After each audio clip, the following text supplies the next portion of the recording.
يا أيها الذين آمنوا ما لكم إذا قيل لكم انفروا في سبيل الله اثاقلتم إلى الأرض أرضيتم بالحياة الدنيا من الآخرة فما متاع الحياة الدنيا في الآخرة إلا قليل إلا تنفروا يعذبكم عذابا أليما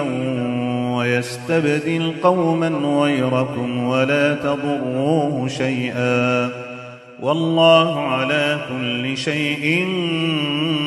قدير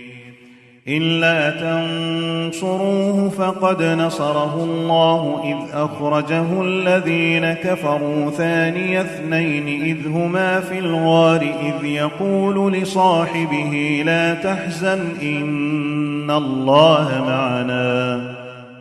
فأنزل الله سكينته عليه وأيده بجنود لم تروها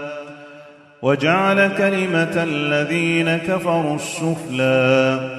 وكلمة الله هي العليا والله عزيز حكيم انفروا خفافا وثقالا وجاهدوا بأموالكم وأنفسكم في سبيل الله ذلكم خير لكم إن كنتم تعلمون لو كان عرضا قريبا وسفرا قاصدا لاتبعوك ولكن بعدت عليهم الشقة وسيحلفون بالله لو استطعنا لخرجنا معكم يهلكون أنفسهم والله يعلم إنهم لكاذبون عفى الله عنك لم أذنت لهم حتى يتبين لك الذين صدقوا وتعلم الكاذبين لا يستأذنك الذين يؤمنون بالله واليوم الآخر أن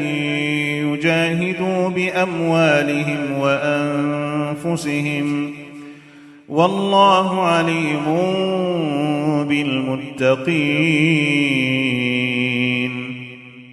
إنما يستأذنك الذين لا يؤمنون بالله واليوم الآخر وارتابت قلوبهم فهم في ريبهم يترددون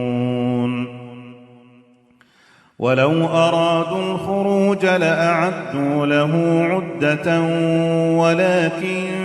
كره الله بعاثهم فثبطهم وقيل اقعدوا مع القاعدين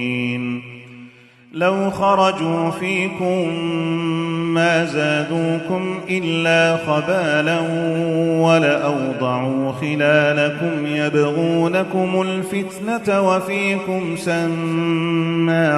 لهم والله عليم بالظالمين